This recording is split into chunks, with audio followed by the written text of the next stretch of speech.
ماں کی ممتا، تحریر نمبر 2376۔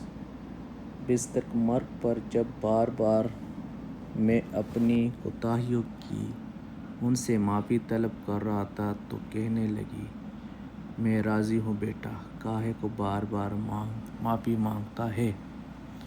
جمعرات 20 اکتوبر 2022۔ ملک خدا داد خان۔ ہمیں اماں جی اس وقت زہر لگتی جب وہ سردیوں میں زبردستی ہمارا سر دھوتی۔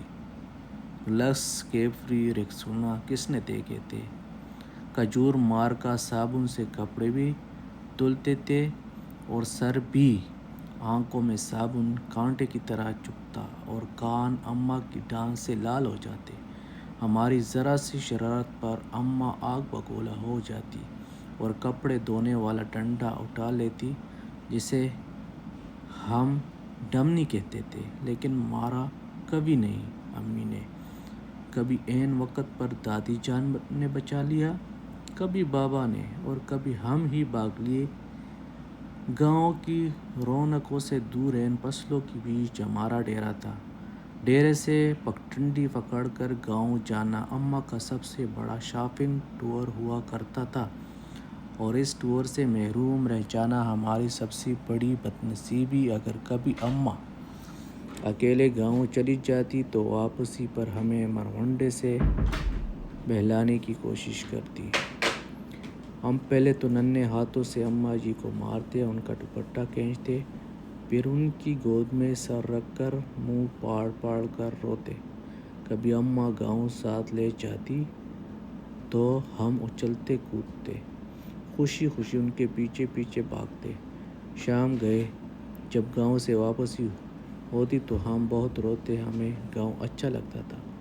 ماں ہم گاؤں میں کب رہیں گے؟ میرے سوال پر اماں وہی غصہ پھٹا جواب دیتی، جب تو بڑا ہوگا نوکری کرے گا، بہت سے پیسے آئیں گے، تیری شادی ہوگی، وغیرہ وغیرہ۔ یوں ہم ماں بیٹا باتیں کرتے کرتے تاریخ ڈیرے پر آ پہنچے۔ مجھے یاد ہے گاؤں میں بابا مظفر کی ہاں شادی کا جشن تھا۔ وہاں جلنے بجھنے والی بتیاں بھی لگی تھیں اور پٹاخے بھی پھوٹ رہے تھے۔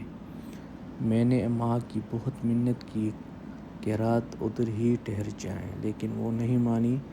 جب میں ماں جی کے پیچھے روتا روتا گاؤں سے واپس آ رہا تھا تو نیت میں فتور آ گیا اور چپکے سے واپس گاؤں لوٹ گیا۔ شام کا وقت تھا۔ ماں کو بہت دیر بعد میری گمشدگی کا اندازہ ہوا۔ وہ پاگلوں کی طرح رات کے اندھیرے میں کھیتوں میں آوازیں لگاتی اور ڈیرے سے لے کر گاؤں تک ہر کونے میں لالٹین لگا کر جھانکتی رہی۔ لیکن رات گئی جب میں شادی والے گھر سے بازیاب ہوا تو وہ شیرنی کی طرح مجھ پر حملہ آور ہوئی۔ اس رات اگر گاؤں کی عورتیں مجھے نہ بچاتی تو اماں مجھے مار ہی ڈالتی۔ ایک بار ابو جی اپنے پیر صاحب کو ملنے سرگودا گئے ہوئے تھے۔ میں اس وقت 6-7 سال کا تھا۔ مجھے شدید بخار ہو گیا۔ اماں جی نے مجھے گرم چادر میں لپیٹ کر کندھے پر اٹھایا اور کھیتوں سے گزرتی 3 کلومیٹر دور گاؤں کے اڈے پر ڈاکٹر کو دکھانے لے گئی۔ واپسی پر ایک کالے کو پہلانگتے ہوئے وہ کھیت میں گر گئی، لیکن مجھے بچا لیا۔ انہیں شاید گھٹنے پر چوٹ آئی۔ ان کے منہ سے میرے لیے حسبی اللہ نکلا۔ یہ واقعہ میری زندگی کی سب سے پرانی یادداشتوں میں سے ایک ہے۔ یقیناً وہ بڑی ہمت والی خاتون تھی اور آخری سانس تک محنت مشقت کی چکی پیستی رہی۔ پھر جانے کب میں بڑا ہو گیا اور اماں سے بہت دور چلا گیا۔ سال بھر بعد جب گھر آتا تو ماں گلے لگا کر خوب روتی، لیکن میں سب کے سامنے ہنستا رہتا۔ پھر رات کو جب سب سو جاتے تو چپکے سے ماں کے ساتھ جا کر لیٹ جاتا اور اس کی چادر میں منہ چھپا کر خوب روتا۔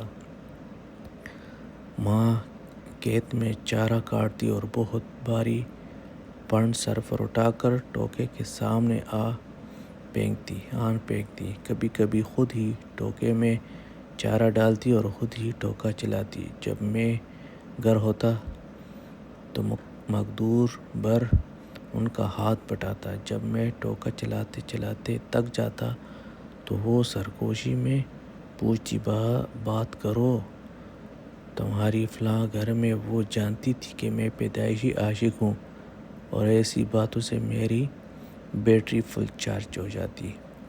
پھر ہم نے گاؤں میں گھر بنا لیا اور ماں نے اپنی پسند سے میری شادی کر دی۔ میں فیملی لے کر شہر چلا آیا اور ماں نے گاؤں میں اپنی الگ دنیا بسا لی۔ وہ میرے پہلے بیٹے کی پیدائش پر شہر بھی آئی۔ میں نے انہیں سمندر کی سیر بھی کرائی۔ کلپٹن کے ساحل پر چائے پیتے ہوئے انہوں نے کہا، اس سمندر سے تو ہمارے ڈیرے کا چھپڑ زیادہ خوبصورت لگتا ہے۔ ماں بیمار ہوئی تو میں چھٹی پر ہی تھا۔ انہیں کئی دن تک بسکوپان کھلا کر سمجھاتا رہا کہ معمولی پیٹ کا درد ہے، جلد افاقہ ہو جائے گا۔ پھر درد بڑھا تو شہر کے بڑے اسپتال لے کر گیا، جہاں ڈاکٹر نے بتایا کہ جگر کا کینسر آخری سٹیج پر ہے۔ خون کی فوری ضرورت محسوس ہوئی تو میں خود بلڈ بینک فیٹ پر جا لیٹا۔ ماں کو پتہ تو اس نے دکھ سے دیکھ کر اتنا کہا، کیوں دیا خون خرید لاتا کہیں سے پاگل کہیں کا۔ میں مشکل اتنا کہہ سکا، اماں خون کی چند بوندوں سے تو وہ قرض بھی ادا نہیں ہو سکتا جو اب مجھے اٹھا کر گاؤں ڈاکٹر کے پاس لے کر گئی تھی اور واپسی پر کالا پھلانگتے ہوئے گر گئی تھی۔ وہ گلگلا کر ہنسی تو میں نے کہا، اماں مجھے معاف کر دینا، میں تیری خدمت نہ کر سکا۔ میرا خیال ہے کہ میں نے شاید ہی اپنی ماں کی خدمت کی ہوگی، وقت ہی نہیں ملا۔ لیکن وہ بہت فراخ دل تھی۔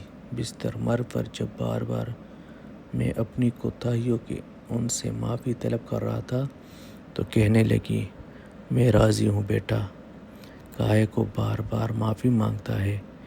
ماں نے میرے سامنے دم توڑا لیکن میں رویا نہیں۔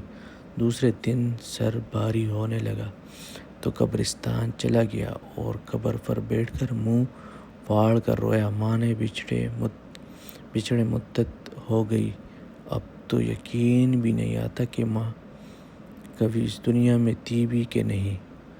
آج بیت اللہ کا طواف کرتے ہوئے پٹھانوں اور سوڈانیوں کے ہاتھوں فٹ بال بنتا بنتا جانے کیسے دیوار کعبہ سے جا ٹکرایا۔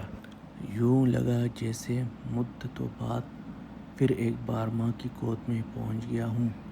وہی سکون جو ماں کی گود میں آتا تھا، وہی اپنائیت، وہی محبت جس میں خوف کا عنصر بھی شامل تھا۔ اس بار منہ پھاڑ کر نہیں، دھاڑے مار مار کر رویا۔